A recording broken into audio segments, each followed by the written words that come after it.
जैनम जयतु शासनम। आपने आप में आपको वर लिया, चेतना को स्वयं मैं प्रकट कर लिया।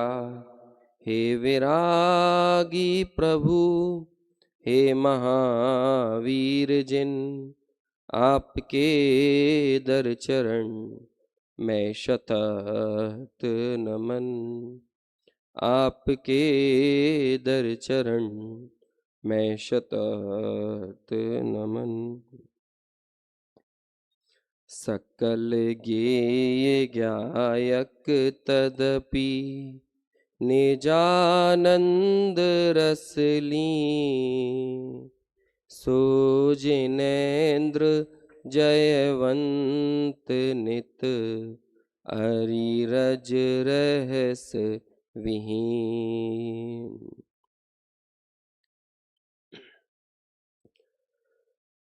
पंच कल्याणक की मंगलमय बेला में अब से कुछ देर बाद मेरे पीछे ये जो आपको पर्दा नजर आ रहा है ये हटेगा, तो इस पर्दे के पीछे जो दर्शन आपको मिलेगा वो केवल ज्ञानी पारसनाथ भगवान होंगे। एक पंच कल्याणक के अनेक सोपान और इन अनेक सोपानों में जिन शासन के अनेक पहलुओं को समझने का हमें मंगल अवसर मिलता है। हम यहाँ प्रवज्या यानी दीक्षा को समझते हैं। हम यहाँ आहार दान, जिससे जिन शासन का अपवाद मार्ग मुनि जीवन के दो पक्ष बताए गए हैं, एक अपवाद मार्ग और एक उत्सर्ग मार्ग।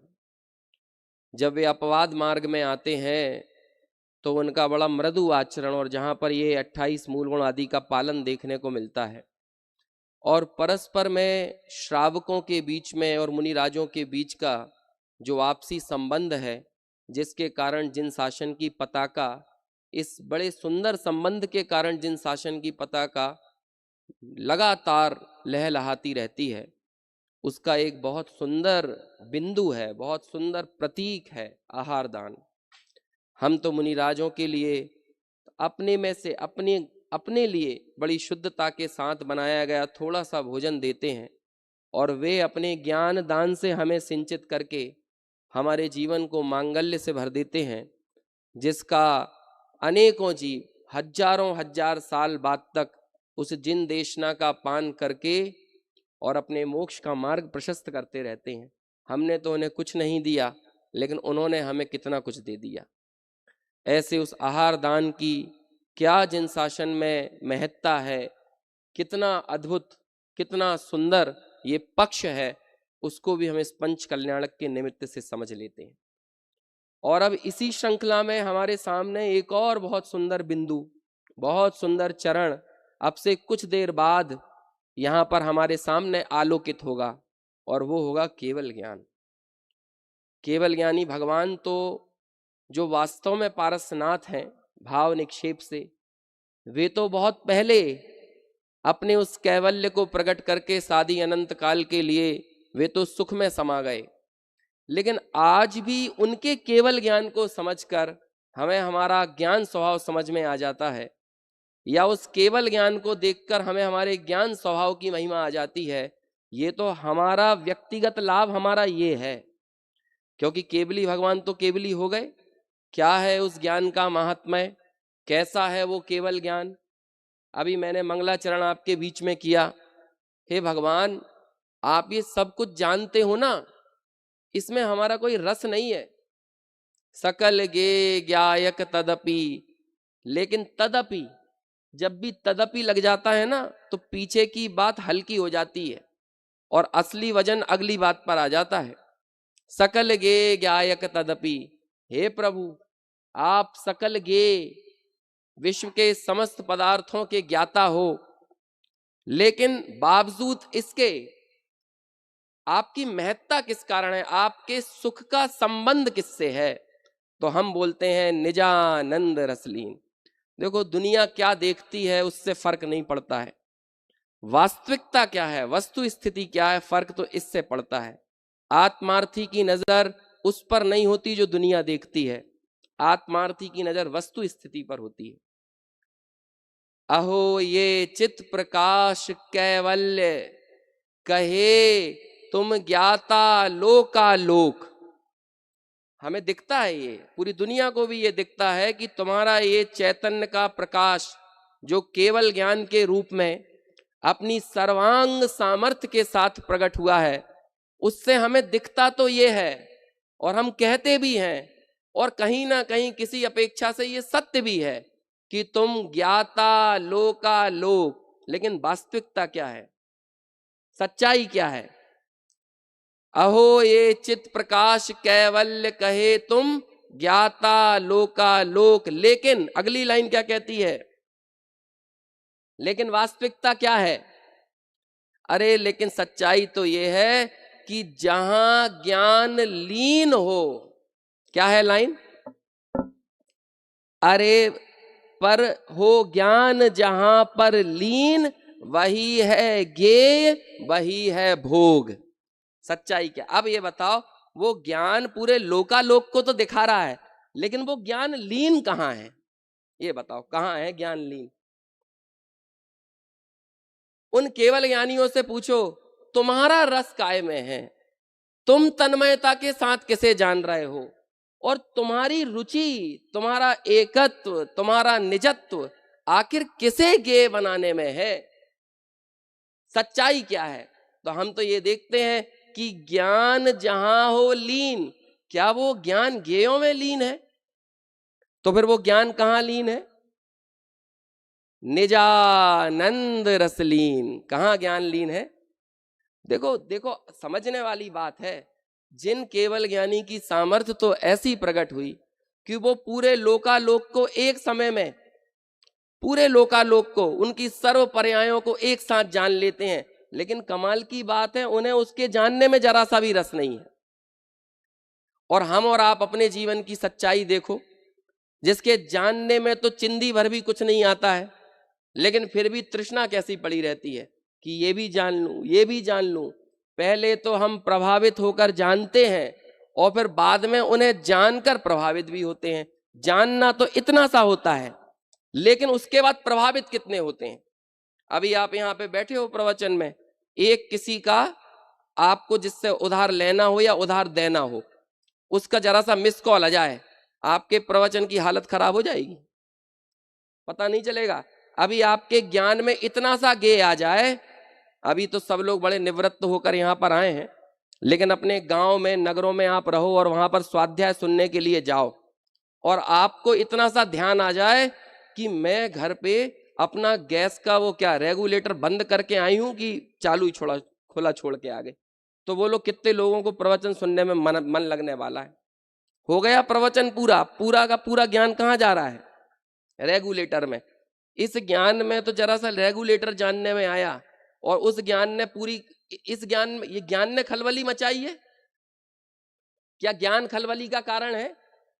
इस ज्ञान में वो सारा ज्ञेय जानने, यदि ज्ञान में जो ज्ञेय जानने में आते हैं उन ज्ञेयों से खलबली मचने लगे ना, तो सबसे ज्यादा किनके जीवन में खलबली होगी?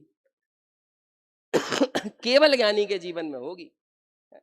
लोग कहते हैं अरे क्या करें, जब कभी भी ये स्वाध्याय सुनने बैठते हैं तब तब हमें हमारे बच्चे की याद आ जाती है, तब तब हमें दुकान की याद आ जाती है, तब तब हमें हमारी गृहस्थी की याद आ जाती है। तो तुम्हें क्या लग रहा है, ये गृहस्थी की याद आ गई, बच्चों की याद आ गई, परिवार की याद आ गई, तो आज उतने से याद आने से, उतना सा ज्ञेय ज्ञान का विषय बनने से तुम्हें ऐसा लगता है कि ज्ञान स्वभाव हल्का हो गया, तत्वाभ्यास हल्का हो गया।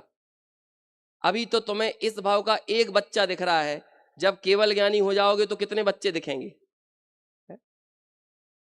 लोग बाग यहाँ आकर जिनवाणी सुनते हैं ना, पंच कल्याणकों में, शिविरों में, तब तुरंत क्या लगता है उन्हें, हम हमारे बच्चे को भी सुना देते।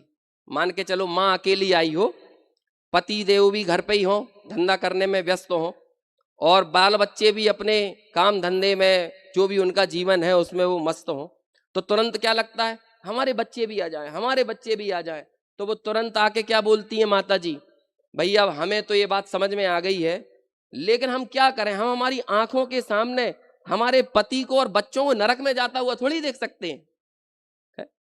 अरे देखो भाई, किसी को समझाना एक सीमा तक वो समझ में आता है, लेकिन उस समझाने के आग्रह में इतने बेचैन मत हो जाना कि तुम्हारी खुद की बोधि और समाधि बिगड़ जाए।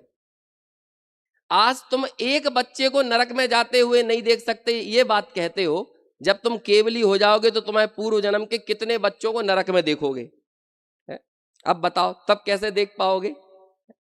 तो तुम्हें क्या लगता है कि ये तुम्हारे ज्ञान में आकर तुम्हारे जीवन में कोई विडंबना लेकर आ रहे हैं क्या? कोई घबराहट लेके आ रहे हैं? तो सुनो एक बात, जो केवल ज्ञान की सामर्थ्य पैदा हुई है ना, उसकी सामर्थ्य देने वाला भेद ज्ञान बहुत निचली भूमिका में ही इन सर्वज्ञ परमात्मा ने अर्जित कर लिया था। अच्छा मुझे एक बात बताओ, केवल ज्ञान बड़ा होता है कि भेद ज्ञान बड़ा होता है? कौन बड़ा होता है? भेद ज्ञान बड़ा होता है ना? ऐसा लोग कह रहे हैं, सही भी कह रहे हैं, क्योंकि एक तो ज्ञान कल्याणक का दिन, ऊपर से ये दोपहर का समय, और उसके बीच भी यहाँ पर यदि कोई स्वाध्याय सुनने बाकायदा अंदर बैठा है, बाहर नहीं बैठा नहीं तो गलत फहमियों तो उनको भी हो सकती है कि जहां जहां भी जिनको आवाज जा रही हो तो उन्हें ये लगता है कि हम स्वाध्याय ही सुन रहे हैं। जिनवाणी की प्रत्यक्ष सन्निधि में किए गए अभ्यास का परिणाम कुछ विलक्षण ही होता है। आप दूरियों पर रहकर, भले आप ऑनलाइन के चक्कर में रहकर ये गलत फहमी में उलझ जाओ कि हम कुछ अर्जित कर रहे हैं, किसी किसी के लिए अपवाद मार्ग हो सकता है ना, लेकिन किसी के पास सर्व साधन उपलब्ध हो, लेकिन इसके बाद भी वो मंदिर जाने से कंटाला करे, जिनवाणी का प्रत्यक्ष श्रवण से कंटाला कर रहा है ना, तो भैया अभी तो उसके विशुद्धि नहीं पकी। जब विशुद्धि नहीं हुई तो देशना कैसे हो जाएगी? जबकि विशुद्धि देशना के पहले होगी ना। एक बहुत सुंदर गाथा आती है, अनुकूलता में किया गया स्वाध्याय ज्ञानाभ्यास प्रतिकूलताओं में साथ छोड़ जाता है। मूलाचार में भी गाथा है, समाधि तंत्र में भी ये श्लोक है इसी अर्थ का। तो जो डल्लप के गद्दे पे घर के अंदर एसी में और सारी अनुकूलताओं को जुटाकर जो अभ्यास कर रहे हो ना, जिस दिन प्रतिकूलताएं पड़ेंगी उस दिन सबसे पहले कोई चीज भागेगी, तो मालूम उसका नाम क्या है? वो ही तुम्हारा किया गया अभ्यास। ऐसा मुनिराजों के लिए, व्रतियों के लिए प्रेरित किया शास्त्रों में कि भाई व्रतों से घबराओ मत, इंद्रिय विजय से घबराओ मत। ये इंद्रिय विजय के साथ, परिशह जय के साथ, व्रतों के साथ जो तुम अपने स्वरूप को साधने में, ज्ञानाराधन में, ज्ञानाभ्यास में लगते हो ना, यही ज्ञानाभ्यास तुम्हारे लिए समाधि में कारण बनेगा। इसे हल्के में मत लेना। इसलिए उत्साह के साथ शरीर का, संसार का और भोगों का मोह छोड़कर ज्ञानाभ्यास में उत्साह के साथ प्रवर्तना चाहिए, ऐसी प्रेरणा देते हैं। तो हम सब यदि यहाँ बैठे हैं इस निद्रा के चरम काल को छोड़कर, तो मैं तो ये मानकर ही बैठा हूं ना कि आप सब लोग रुचिवंत होने के साथ साथ यथा योग्य अभ्यासी भी हैं। तो मैंने प्रश्न किया कि बताइए भेद ज्ञान बड़ा कि केवल ज्ञान? तो यहां तो हम केवल ज्ञान की पूजा कर रहे हैं, लेकिन सुनो भाई, भेद ज्ञान की कोख में केवल ज्ञान पलता है। केवल ज्ञान तो बच्चा है, उसकी मम्मी का नाम भेद ज्ञान है। समझ में आया?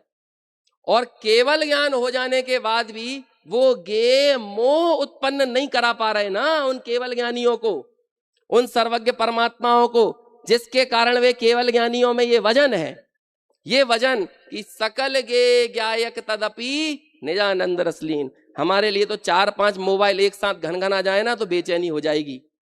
3-4 टीवी आपके सामने एक साथ चलने लगे तो आप देख नहीं पाओगे। अब वो केवल ज्ञानियों के सामने कितनी टेलीविजन चल रही है बताइए, कितना कुछ चल रहा है, लेकिन इसके बावजूद भी क्या है? निजानंद रसलीन। मजाल है कि एक भी गे उन्हें उनके स्वरूप से डिगा दे। ये है केवल ज्ञान का महात्मा। और देखो कमाल की बात है, जब आप ज्ञान की सारी परतों को समझ लेते हो तो सुख की यथार्थता अपने आप आपके सामने प्रकट हो जाती है। प्रवचन सार ग्रंथ है ना, यहां पर पहले ज्ञान की मंत्रणा की और बहुत अच्छे से ज्ञान को समझाया, ज्ञान कैसा होता है। ज्ञान में केवल ज्ञान की मंत्रणा की अरे केवल ज्ञान की दिव्यता क्या है? जो गे अभी प्रकट भी, मतलब जो घटना अभी घटी भी नहीं है, यदि उन नई घटी हुई घटनाओं को भी ना जान पाए तो फिर केवल ज्ञान की क्या दिव्यता रहेगी? इसकी दिव्यता ही ये है कि ये प्रगट को तो जानता ही है, लेकिन साथ ही साथ किन्हें जानता है? जो विलीन हो गए हैं ऐसे भूत के पदार्थों को भी, और जो अभी प्रगट नहीं हुए हैं ऐसे भविष्यकालीन पदार्थों को भी। ये उस केवल ज्ञान की दिव्यता है। और जब ऐसी चर्चा करते हैं तो फिर उस केवल ज्ञान का संपूर्ण स्वरूप बताने के बाद फिर मालूम उस ज्ञान की कैसे महिमा करते हैं आचार्य कुंद कुंद। 51 नंबर की गाथा आती है प्रवचन सार ग्रंथ के अंदर, बड़ी सुंदर गाथा। तिक्कालनेच विस्मम सयलम सवत् संभवम चित्तम जुगवम जाणदि जोण्णम। और आखिरी पंक्ति, अहो हिणाणस्य माहप्पम। क्या कहा? अहो ज्ञान का महात्म्य। क्या है ज्ञान का महात्म्य? देखो कितना कमाल है।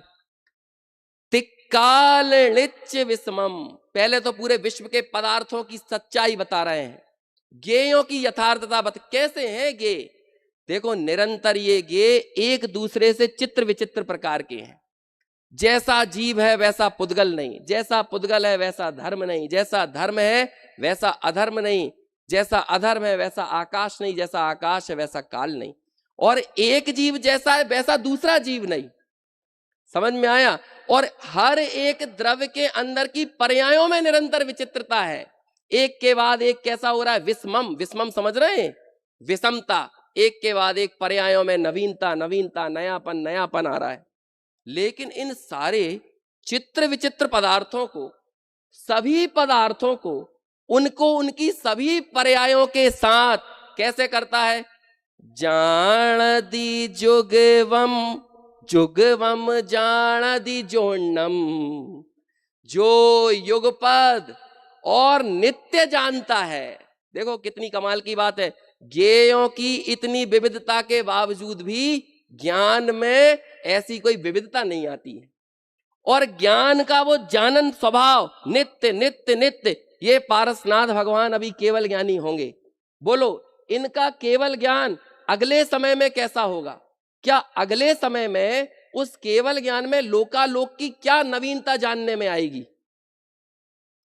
जो उन्होंने पूर्व की पर्याय में नहीं जानी थी?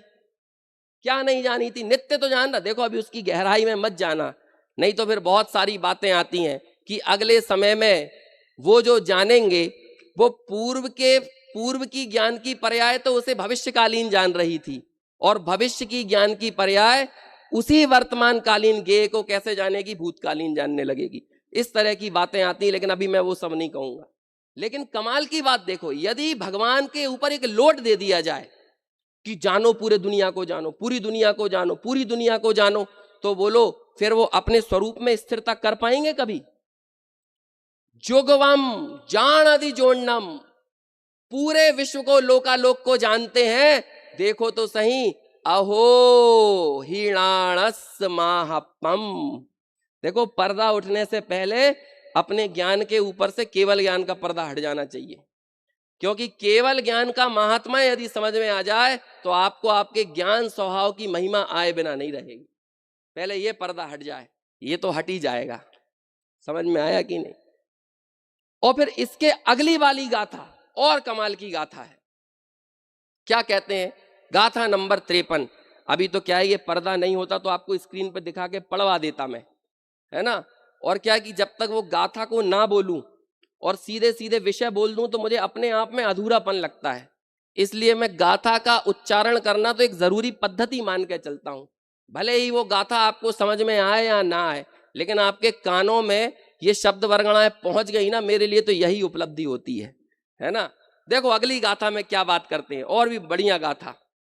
णवि परिणम दिण गिण्णदि, बहुत सरल गाथा है, लेकिन देखो वो केवल ज्ञान कैसा है, या वो केवल ज्ञानी आत्मा कैसे हैं, जिनके ज्ञान में पूरा विश्व, पूरे विश्व के त्रिकालवर्ती सर्व गे सारे द्रव्य उनके ज्ञान में उमड़ के आ गए। लेकिन देखो अब कमाल, देखो असली कमाल क्या है। लवि परिणम दीणा गिन्नदी, क्या कह रहे हैं? लेकिन वो गेयों से ये आत्मा परिणमित नहीं होता, उन गेयों को ये आत्मा ग्रहण नहीं करता। समझ में आया? दो शब्द, लवि परिणम दीणा गिन्नदी उपज्यदिलेव तेसु आथेसु। क्या कह रहे हैं? उनसे परिणमित नहीं होता, उन्हें ग्रहण नहीं करता और उनसे ये उत्पन्न नहीं होता, उन अर्थों से ये उत्पन्न नहीं होता। साथ ही साथ एक और बात और, कि उन पदार्थों को ये परिणमित नहीं कराता, उनको ग्रहण नहीं करता या वे इसे ग्रहण नहीं करते। और तीसरी बात, ये उन पदार्थों को उत्पन्न नहीं करता और ना ही वे पदार्थ इसे उत्पन्न करते। बोलो ज्ञान की अगले समय की पर्याय क्यों है? क्यों हो रहा है ज्ञान की पर्याय? कोई कहेगा कि पंच कल्याणकों में ये कहाँ की ऐसी चर्चाएं लेके बैठ गए हो, हैं? यहाँ पे तो थोड़ी सी नॉर्मल सी बातें करते तो अच्छा रहता। लेकिन अभी जो बैठे हुए लोग हैं वो मुझे नॉर्मल नहीं लग रहे हैं? जो दोपहर का सुकून छोड़कर यहाँ पर यदि इसे सुनने बैठे हैं तो वो थोड़े एब नॉर्मल ही हैं दुनिया वालों की नजर में, है ना? दुनिया वालों की नजर में तो यही कहलाओगे ना। तो ना तो वो क्या है, परिणमित होता, ना उत्पन्न होता और ना उन्हें वो ग्रहण करता है। तो फिर बोलो क्या करता है वो? इन पूरे गेयों का क्या करने वाला है? जब गेयों की मौजूदगी मुझे उनका ज्ञाता नहीं बनाती है। अच्छा, प्रश्न का उत्तर दो। दुनिया में गेय है इसलिए भगवान का केवल ज्ञान है, या भगवान को केवल ज्ञान है तो दुनिया में गेय है? कौन सी बात सही है इनमें से? दोनों बात गलत है समझ में आया कि नहीं? यदि दुनिया में गेय हो तो भगवान उसे जानने वाले हो जाएं तो उनका ज्ञान गेयों के अधीन हो गया, और ज्ञान है इसलिए गेय है, यदि ऐसा कहोगे तो गेय ज्ञान के अधीन हो गए। और ये ज्ञान और गेय की भिन्नता तो बड़ी निचली भूमिका में छोड़ के आए हैं। यदि आपने समय सार की गाथा क्रमांक 37 नंबर की गाथा पढ़ी हो तो वहां पर इतनी सुंदर लाइन आती है। वहां क्या, गे भाव से भेद ज्ञान कराया है, गे भाव से। ये गे भाव से भेद ज्ञान कराने की क्या जरूरत पड़ गई? क्या होता है गे भाव से भेद ज्ञान? अरे भाई ये बहुत बड़ी समस्या है। मैं अमुक पदार्थ को जानूं, अमुक पदार्थ को जानूं, ये भी आत्मानुभूति में सुमेरु की तरह बाधा है। मैं अमुक पदार्थ का करता हूं, ये बात तो बहुत पीछे रह गई। मैं अमुक पदार्थ को जानने वाला हूं, यदि ये लगे, यदि वो जानने का लोड आपके ऊपर आ गया है ना, तो आपको आत्मा प्राप्त होने वाला नहीं है। क्यों? क्योंकि आपको तो फिर लगेगा भैया ये गे है, इसे नहीं जानेंगे तो फिर कौन जानेगा। चिंता मत करो, चिंता मत करो। तुम अपनी तन्मयता अपने साथ रखो। तुम्हारे स्वरूप में ऐसी स्वच्छता है कि बाय डिफॉल्ट पूरा लोकालोक जानने में आएगा। जो इस लोकालोक को जानने जाता है उसे कुछ जानने में नहीं आता, और जो इस लोकालोक को भूलकर सिर्फ इसे जानने जाता है उसे पूरा लोकालोक जानने में आता है। कितने कमाल है, विचित्रता है, जबरदस्त काम है। एक पंक्ति लिखी, एके साधे सब सधे, सब साधे सब जाए। अभी यहां बदल दो उसे जरा, एके जाने सब जने। एक को जानो तो क्या होगा, सब जानने में आएंगे, और सबको जानने में जाओगे तो क्या होगा, सब जाए। एक इतना सुंदर कलश लघु तत्व स्फुट के अंदर आता है, बड़ा सुंदर कलश। समझना उसके भाव को समझ लेना। अमृत चंद्राचार्य ने बड़े प्यार से तमाचा मारा है ये जो गे लुब्ध जीव है ना, उनके लिए। मालूम क्या कहते हैं वे? अरे हे जगत के जीवों, तुम क्यों बैल की भांति इन जगत के पदार्थों को अलग अलग जानकर, इन गेयों को अलग अलग जानकर बैल की भांति जुगाली करते हो? तुम सबको एक साथ क्यों नहीं जान लेते? क्या कह रहे हैं वो? समझ में आया कि नहीं? बफे सिस्टम में गए, buffet buffer system duffer system है ना, उसमें आप गए तो पहले आदमी जाकर मालूम क्या काम करता है, पहले सोचता है एक बार जाके मुआयना करके आते हैं कहाँ क्या क्या बना हुआ है, और फिर वहां जाता है, फिर देखता है कि भाई मुझे डोसे पे कितने मिनट खड़े होना है, फिर मुझे पानी पूरी कितनी लेना है, फिर मुझे फलाना हलवा कितना लेना है, और जो जो चीजें, तो पूरा कैलकुलेशन और टैली यहाँ पे कर लेता है। अब वो 70-80 आइटम बने हो तो उसमें से कर लेगा कि नहीं? तो फिर अब क्या करेगा, पहले वो सारे चीजों को खाने की यानी ग्रहण करने की इच्छा यहां भर लेता है, और फिर क्या करता है, एक एक स्टॉल पर जाकर एक एक चीज को खाता है, एक एक चीज को। बड़े बड़े सेठ भी हो तो पानी पूरी गुपचुप जहां बट रही हो तो कटोरा लेके खड़े हो जाते हैं। अब सोचो कितना अद्भुत दृश्य लगता होगा, इधर तो वो करोड़पति है और वहां कटोरा लेके खड़ा हुआ है लाइन में है? लेकिन खड़ा है वो क्योंकि उसे पूरे गे ग्रहण करना है, मतलब पूरी चीजों का मजा लेना है। अब भगवान ऊपर से देख रहे हो और इस प्रवृत्ति को देख के कहते हैं, क्या भाई तू इन जगत के पदार्थों को अलग अलग ग्रहण करके बैल की भांति जुगाली करता है। बैल मालूम कैसे जुगाली करता है, पहले सब कुछ यहां भर लेता है वो बैल, यानी ये मवेशी जानवर, और फिर रात में क्या होगा, एक एक पदार्थ को निकाल के खाएंगे, अंदर से यहां भरा हुआ है। ऐसे ही इस जगत के अज्ञानी जीव की इच्छाएं यहां भरी होती हैं। पूरा विश्व देखना है, लेकिन अब पूरा विश्व एक साथ कैसे देखेगा? तो इस साल स्विट्जरलैंड, अगली साल जापान, उसके बाद कश्मीर, उसके बाद केरला, अगले समर वेकेशन में यहाँ, उसके बाद के विंटर वेकेशन में यहाँ। तो ये क्या कर रहा है, जगत के पदार्थों को अलग अलग जान रहा है।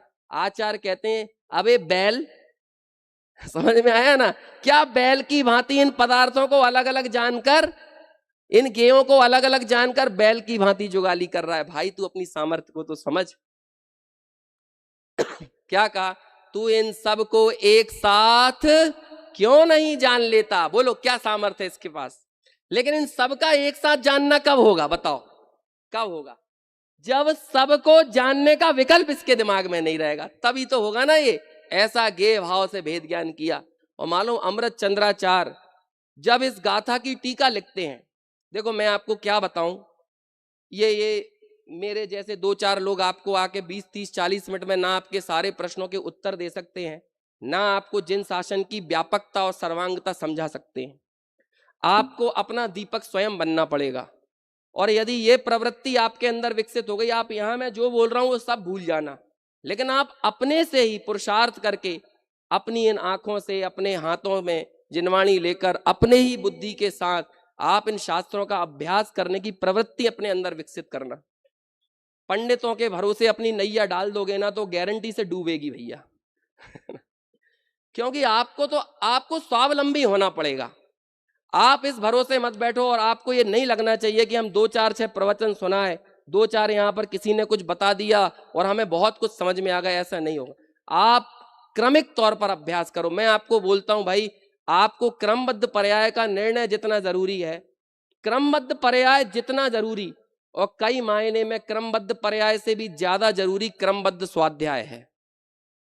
यदि वो क्रमबद्ध स्वाध्याय, क्योंकि शास्त्रों का, जिनवाणी का मर्म उसकी क्रोनोलॉजी में छुपा हुआ है, कौन सी बात कहां किस क्रम में आती है ना, उस क्रम से उसका अर्थ ग्रहण होता है सर्वांगता के साथ। तो अभ्यास करने की, स्वाध्याय करने की, अपनी बुद्धि से निर्णय करने की, विचार करने की, ये प्रवृत्ति स्वयं से विकसित करना पड़ेगा। मैं आपको कितना क्या बता दूंगा। वहां पर अमृत चंद्राचार्य एक बात कहते हैं कि देखो ये पूरे गे भले मेरे जानने में आ जाएं, लेकिन मानो अमृत चंद्राचार्य ऐसे छाती ठोक कर कहते हैं, लेकिन मजाल है कि कोई भी एक गे भावक बनकर मुझे मोह को उत्पन्न करा दे, ऐसी सामर्थ्य किसी गे के अंदर नहीं है। ये वाली सामर्थ्य उन्होंने अपनी छद्मस्त दशा में ही प्रकट कर ली, भेद ज्ञान के बल पर। और मालूम क्या लिखते हैं, मैंने तो इस मोह के वृक्ष को समूल उखाड़ कर फेंक दिया है। क्या कहते हैं, बोलो ऐसा हम लोगों के अंदर आत्मविश्वास किस दिन विकसित होगा? केवल ज्ञान स्वभाव को देखकर इन ज्ञेय और ज्ञान का भेद, इनकी भिन्नता आपको यदि स्पष्ट परिलक्षित नहीं हो रही है तो आप केवल ज्ञान को नहीं समझे हैं। आज आपको ये समझ में आना चाहिए कि ये केवल ज्ञानी भगवान जिनके प्रति समय के ज्ञान की पर्याय में पूरा लोकालोक उमड़ कर आ जाता है, लेकिन लोक के एक भी गेय में, एक भी पदार्थ में ये हिम्मत नहीं है कि वो उनको रागी बनाकर बता दे।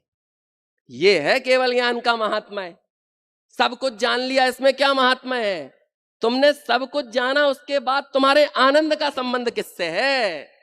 सकल गे ज्ञायक तदपि निजानंद रसलीन। प्रभु आपका केवल ज्ञान, और आप हमें जब ऐसे समझ में आते हो ना, तब हमें आपके सामने हमारा माथा खुद झुक जाता है। सो जिनेन्द्र जयवंत नेत्र। बोलो काय के लिए नमस्कार किया? आंसर दो आप। आपने लोकालोक को जाना इसलिए मैंने झुका, या आपने निजानंद रसलीन? बोलो मेरा माथा किस लिए झुका? अरे कमाल देखो भाई साहब, है पूरा ज्ञान की वर्तमान कालीन पर्याय में पूरा लोकालोक उमड़ आया, लेकिन एक गे में ये हिम्मत नहीं पड़ी कि उनके निजानंद में बाधा पहुंचा दे। और हम लोगों को लगता है कि मेरी देवरानी ऐसी है, मेरी जेठानी ऐसी है, मेरा बेटा ऐसा है, मेरा पड़ोसी ऐसा है, मेरा बॉस ऐसा है, फलाने ऐसे हैं, ढिकाने ऐसे हैं। हम लोगों को, हम शिकायतों से इस कदर भरे हुए हैं कि हमें अपने त्रिकाली समाधान पर दृष्टि नहीं जाती कभी। आत्मार्थी के पास शिकायतें नहीं होती हैं। आत्मार्थी के पास यदि कुछ होता भी है, उसके शुभ भावों की भूमिका में कुछ होता भी है, तो होता है शुक्रिया, कृतज्ञता, थैंक्स गिविंग नेचर। तो किसके प्रति कृतज्ञता होती है आत्मार्थी को? देव के प्रति, गुरु के प्रति, शास्त्रों के प्रति, साधर्मियों के प्रति, सज्जनों के प्रति।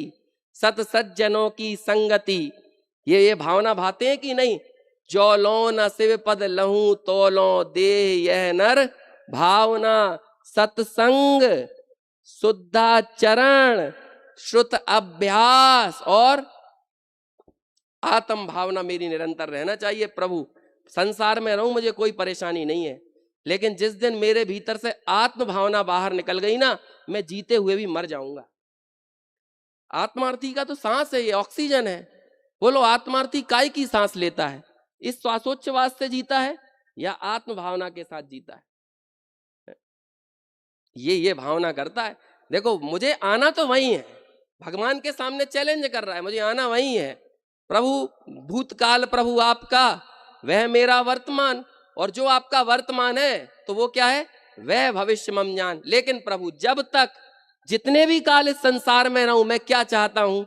जो लो न शिव पद लहूं तो लो देह यह नर भावन, कि मेरे को सत्संग मिलता रहे, साधर्मियों की संगति मिलती रहे, श्रुत का अभ्यास जीवन में होता रहे, और मेरे भीतर आत्म भावना निरंतर बनी रहे। और जब ऐसे भगवान, ऐसे केवल ज्ञानी परमात्मा आंखों के सामने आते हैं, तो मुझे क्या लगता है? अब मैं शिकायतें करूं? क्योंकि इस वस्तु स्थिति को तो मैं समझ चुका हूं। मैं तो समझ गया हूं कि एक भी पदार्थ का परिणमन कोई भी अनियंत्रित अक्रम से अनियमित नहीं हो रहा है। सब क्रम नियमित है, सब व्यवस्थित है। मैंने उत्पाद को समझ लिया, व्यय को समझ लिया, द्रव्य को समझ लिया, द्रव्य गुण पर्याय की निरंतरता को समझ लिया, चार अभाव को समझ लिया, वास्तु स्वातंत्र को समझ लिया, इन सब चीज निमित्त उपादान को समझ लिया। अब मुझे क्या समझ में आया कि मैं अभी तक जो ऐसे ऐसे बाहर बाहर देख रहा था ना, यहां तो सब कुछ सिस्टमेटिक है, सब कुछ व्यवस्थित है। तो अब इन सबको समझने के बाद मुझे क्या करना चाहिए? अप्पा अपम्मी रहो। क्या करना चाहिए? हे आत्मा, तुम आत्मा में ही रहो, यही तुम्हारा जीवन है। समझ में आया? जैसे वो केवल ज्ञानी भगवान पूरा लोकालोक जान रहे हैं, सबको देख रहे हैं, लेकिन इसके बावजूद भी क्या कर रहे हैं? बताइए क्या कर रहे हैं? वो केवली भगवान लोकालोक में बसते हैं, या वो केवल भगवान आत्मा में बसते हैं? अप्पा अपम्मी रहो, आत्मा में रहते हैं। नियम सार की एक गाथा है कि केवली भगवान निश्चय से अपने आप को जानते हैं और व्यवहार से लोकालोक को जानते। इसका क्या मतलब होता है? देखो इसे एक उदाहरण से समझाता हूं। आप कभी 4 व्हीलर आप लोगों ने चलाई होगी, नहीं चलाई होगी तो किसी चलाते हुए व्यक्ति को देखा होगा। तो जब वो चलाता है, आजकल तो अंदर ही वो आने लगा है बैक कैमरा, पहले वो साइड में मिरर होता था। तो क्या कहते थे? भैया जरा पीछे देखकर साइड में लगा लेना। गाड़ी चला रहा हो कोई और उसे पार्क करना है गाड़ी, तो क्या बोलेंगे? 1 मिनट पीछे देखकर साइड में गाड़ी लगा लो। तो मालूम वो क्या करता है? आपने बोला क्या? आपने बोला पीछे देखकर साइड में लगा लो, और वो सामने ऐसे देखता है। कहां देख रहा है? सामने देख रहा है कि पीछे देख रहा है? वो जो मिरर लगा हुआ है ना, उसका मुख कहां है आप ये बताओ। उसका मुख सामने है कि पीछे है? कहां सन्मुख है वो, ये बताओ। सामने सन्मुख है। तो सामने आप बोल रहे हो पीछे देख के साइड में लगाओ, और वो सामने देख के साइड में लगा रहा है। ऐसा हो क्या रहा है? क्या हो रहा है भाई? वो देख तो सामने रहा है, लेकिन वो जहां देख रहा है ना, उसका ये स्वभाव है कि वो पीछे भी दिखा दे। ये उसका स्वभाव है। तो बोलो, उसने निश्चय से सामने देखा और व्यवहार से पीछे देखा। लेकिन आप ये बताओ, उसका अटेंशन सामने देखने में था या उसका अटेंशन पीछे देखने में था? अरे यही तो नहीं है। यदि अटेंशन, दृष्टि ये सामने देखने में थी, जितना जितना सजगता के साथ वो मिरर को देखेगा, वो किसे देख रहा है? सजगता के साथ सामने देख रहा है, लेकिन उसे दिख क्या रहा है? उसे पीछे दिख रहा है। थोड़ा सा भी कैमरा या क्या कहते हैं वो मिरर आगे पीछे ऊपर नीचे हो जाए तो कहां सही करता है? वो पीछे सही करने जाता है कि सामने ही सही करता है? निश्चय से कहां देख रहा है और व्यवहार से कहां दिख रहा है? पीछे दिख रहा है कि नहीं? ऐसे ही केवल ज्ञानी का पूरा अटेंशन, उनकी तन्मयता, उनकी सजगता कहां देखने में है? आत्मा को देखने में है कि लोकालोक को देखने में है? आत्मा को देखने में है। लेकिन कमाल की बात यह है कि वो आत्मा का ऐसा नेचर है कि वो देखते तो आत्मा को है, लेकिन वो आत्मा किसे दिखा देता है? वो पूरा लोकालोक दिखा देता है। लेकिन उन्हें इस बात से क्या लेना देना? एक लोक हो, चाहे 2 लोक हो, चाहे 3 लोक आ जाए, चाहे अनंत लोक आ जाए, लेकिन वो अनंत लोक आकर भी एक समय के आनंद को निजानंद रसलीन उसमें बाधा पहुंचाने में भी समर्थ नहीं है। ये है अहोलाणस माहपम। समझ में आया? ये है ज्ञान का महात्मा है, ये है ज्ञान का चमत्कार। समझ में आया? इनके बाद वो लिखा हुआ है, अरे आबाल सभी गोपाल सुलभ सबको चिन्मय अभिराम। उनके लिए बोला है। बोलो हम सबके लिए क्या है? सब लोग बोलते हैं कौन सा ज्ञान, कहाँ का ज्ञान, कैसा ज्ञान? हमें तो कोई ज्ञान नहीं मिलता। उससे पूछो भैया ये सवाल कहाँ उठ रहा है? मैं आत्मा को नहीं जानता, ये सवाल भी कहाँ उठ रहा है? ये सवाल भी जहां उठ रहा है ना, उसका ही नाम आत्मा है। बताओ ऐसी कौन सी जगह है जहां जगह नहीं है? बताओ ऐसी विश्व में कौन सी? आकाश प्रदेश को सिद्ध करना हो ना, तो लोग कहते हैं ना कि लोक के बाहर आकाश कैसे है, तो उसका उत्तर यही है। बताओ ऐसी कौन सी जगह है जहां कोई जगह नहीं है? ऐसा ही अब मैं प्रश्न बदलता हूं, ऐसा कौन सा ज्ञेय है जहां ज्ञान नहीं है? क्योंकि ज्ञेय संज्ञा ही उन्हें कब मिली है?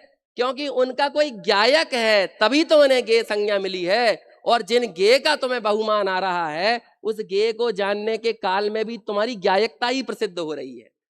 ये है अहोलाणस महापम, ये है ज्ञान का महात्मा।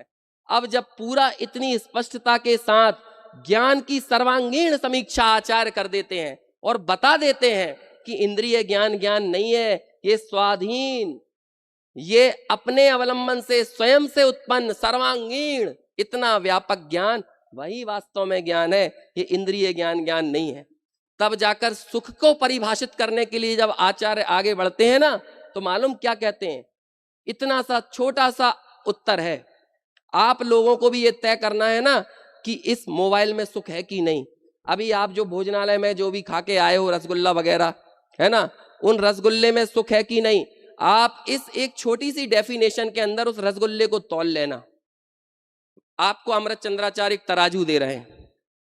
अमृत चंद्राचार्य के पास हम गए, हमने बोला प्रभु ज्ञान तो बहुत बता दिया आपने, आप थोड़ा सुख भी बता दो, सुख क्या होता है? तो मालूम वो क्या कहते हैं?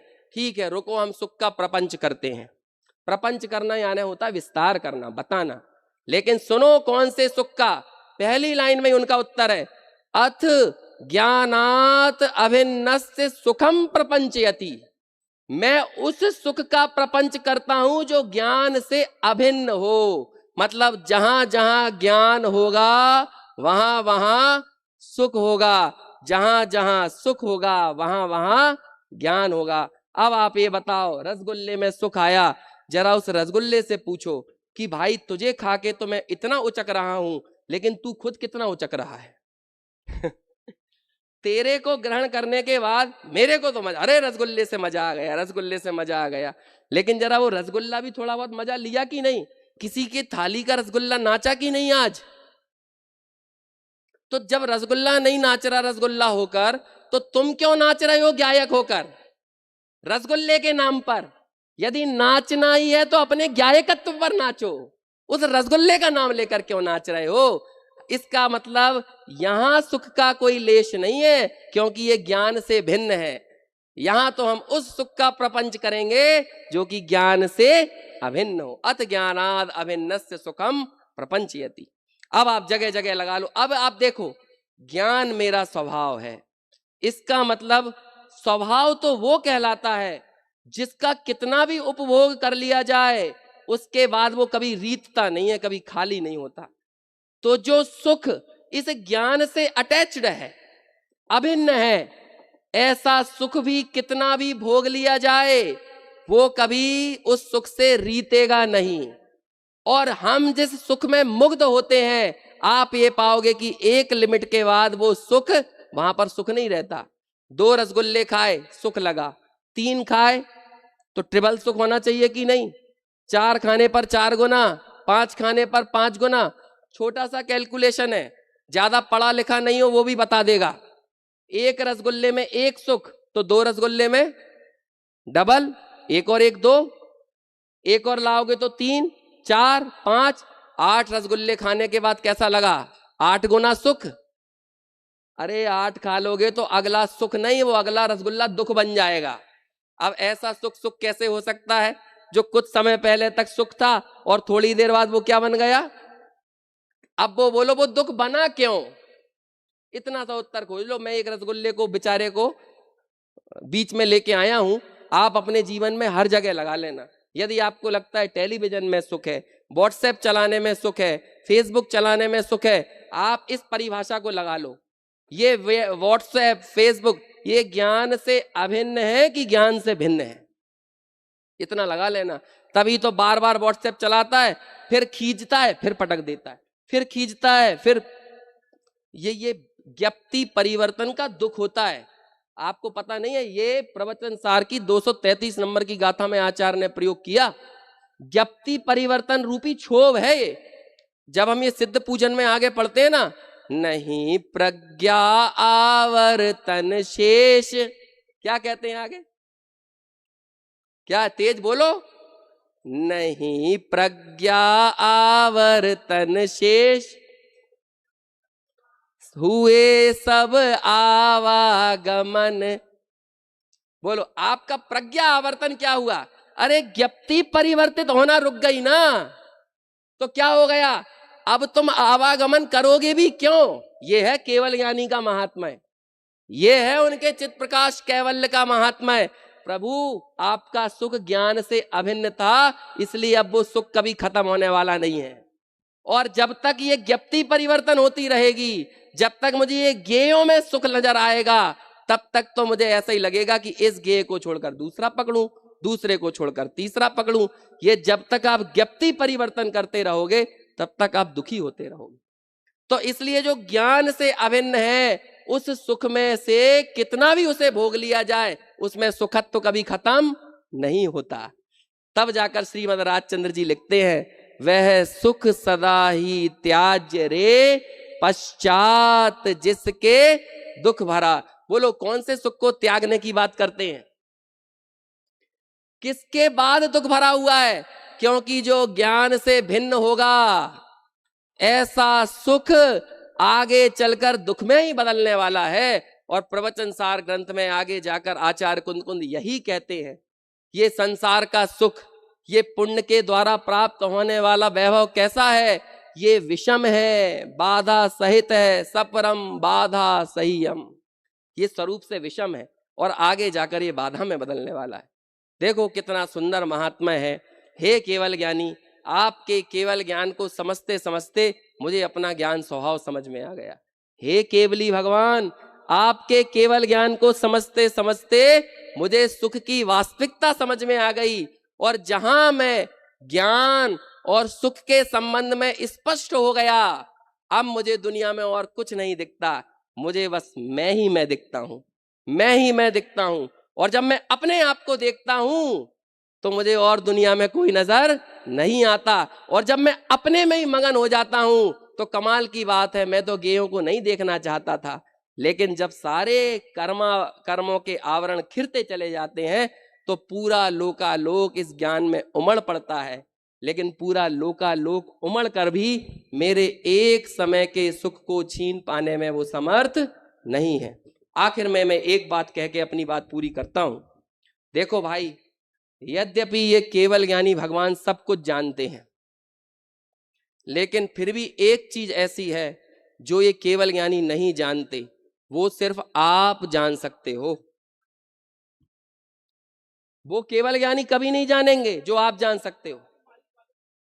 क्या बात कर रहे हो? केवल ज्ञानी तो सब जानते हैं, सर्वद्रव्य पर्यायेषु केवलस्य, लेकिन एक चीज है वो नहीं जानेंगे। मालूम क्या नहीं जानेंगे? आपको मैं पने से आत्मा बस आप जान सकते हो। केवल ज्ञानी आपको मैं पने से आत्मा नहीं जानेंगे, पर पने से जानेंगे। तो मेरे लिए जो काम मैं खुद ही कर सकता हूं, मेरे लिए वो काम केवली भी नहीं कर सकते, तो भी मैं अपने लिए ये काम ना करूं। और जब सर्व समागम सर्व सुलभता यहां मिल जाने के बाद केवली भगवान ने भी अपने लिए वास्तव में वही काम किया है, और जब उन्होंने वो काम कर लिया तो उनके ज्ञान में ये पूरा लोकालोक आ गया। ऐसा वो केवल ज्ञान भगवान का हमारे सामने से ये पर्दा हटेगा तो वो केवल ज्ञानी पारसनाथ हमारे सामने आएंगे। लेकिन असली पर्दा तो तब हमारे सामने से हटा माना जाएगा जब हमारे भीतर से ये मोह का पर्दा हट जाए। और मालूम क्या है? अवबोध सिंधु, ये हमारा जो ज्ञान का सिंधु है ना, ये हमारे सामने प्रकट हो जाए, तब वास्तव में ये पर्दा हटा माना जाएगा। अभी आप इस पर्दे के हटने का आनंद लीजिए, इस उम्मीद के साथ कि शीघ्रातिशीघ्र अपने ऊपर पड़ा हुआ इस मोह के पर्दे को भी आप शीघ्र अलग करेंगे। ऐसे मोह के पर्दे को अपने ऊपर से हटाकर अपने ज्ञानानंद स्वभाव का हम सभी रस लें। इस भावना के साथ अभी चर्चा यहीं पे। अभी हम सबने डॉक्टर अंकुर जी के द्वारा आगम के आलोक में अनेक अनेक आचार्यों के मंतव्य के संबंध में ज्ञान कल्याण का, ज्ञान का क्या महात्म्य है, उस सुंदर चर्चा का लाभ लिया।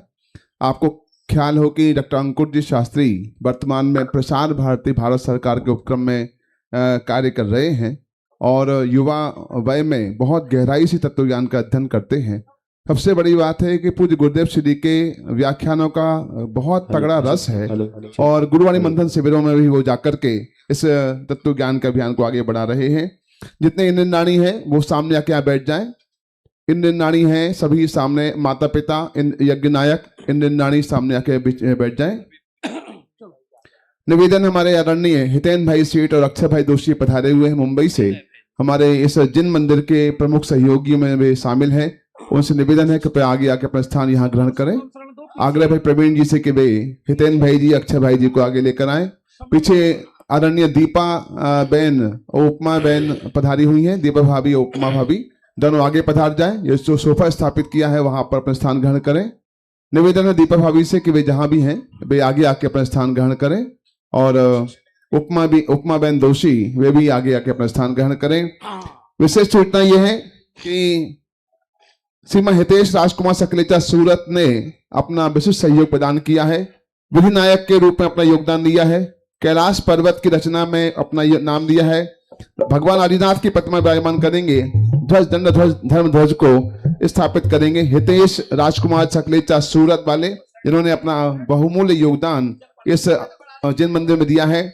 श्री विनय जी बालाजी पंचोलिया सनावद, जिनवाणी में राशि है 51,000 रुपया। आरती दिलीप जन खंडवा, राशि 51,000 रुपया जिनवाणी में। आशाबेन के कोठारी सोनल बेन पुनातर भगवान आदिनाथ के चवर मूल वेदी पर विराजमान करेंगे। भगवान पार्श्वनाथ के छत्र, चमर, भामंडल, शिखर आदि स्थापित करेंगे। सोनल सुनील पुनातर जामनगर, इस तरह इन्होंने सहयोग प्रदान किया है। आप सभी कल प्रातः काल जब हम यहाँ जाएंगे तो जिन मंदिर पहुंच करके वहां पर ये सारी चीजें विराजमान करेंगे। जिन लोगों ने जिनवाणी विराजमान करने का लाभ लिया है, चवर का लाभ लिया है, ध्वज दंड का, ध्वजा का, प्रतिमा का, भामंडल आदि का, वे सभी कल प्रातः काल जब यहाँ से हम निकलेंगे शोभा यात्रा पूर्वक हम जिन मंदिर पहुंचकर विराजमान करेंगे। अभी जिनवाणी की विनय करेंगे, वापस बैठ जाएंगे और ज्ञान कल्याणक के मंगल विधियां ऐसे प्रारंभ होगी। अभी हम जिनवाणी की विनय करें और खड़े होकर जिनवाणी की विनय करते हैं। जिनवाणी माँ साची है मेरी, जिनवाणी माँ, जिनवाणी माँ, जिनवाणी माँ साची है मेरी, जिनवाणी माँ। हाँ जयवंतो जयवंतो जयवंतो मेरी जिनवाणी माँ, जयवंतो जयवंतो जयवंतो मेरी जिनवाणी माँ। श्री सर्वज्ञ प्रभु की वाणी, श्री सर्वज्ञ प्रभु की वाणी। गणधर गुरुर माहि समानी, गणधर गुरुर माहि समाने। चुनि चुनि अंग रचे सुखदानी, चुनि चुनि अंग रचे सुखदानी। द्वादशांग मय माँ कल्याणी, द्वादशांग मय कल्याणी। जिनवाणी माँ, जिनवाणी माँ साची है मेरी, जिनवाणी माँ, जिनवाणी माँ, जिनवाणी माँ साची है मेरी, जिनवाणी माँ। हाँ जयवंतो जयवंतो जयवंतो मेरी जिनवाणी माँ, जयवंतो जयवंतो जयवंतो मेरी जिनवाणी माँ। अरे जावाणी के ज्ञान से सूझे लोकालो, सोवाणी मस्तक नमो सदा देते हो ढोक। 9 बार नमोकार मंत्र।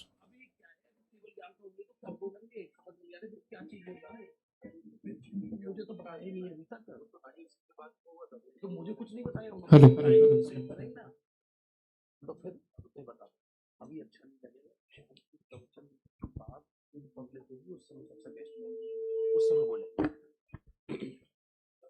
द्वादशांगमयी मंगलकारी जिनवाणी माता की जय हो। मंगलकारी जैन शासन की जय हो।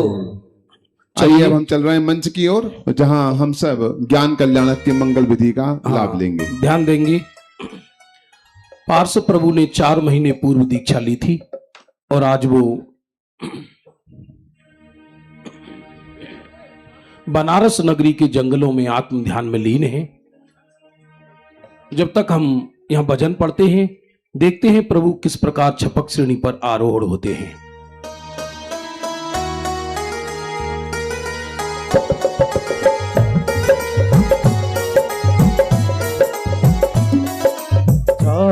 मुझे है दर्शन की, प्रभु के चरण स्पर्शन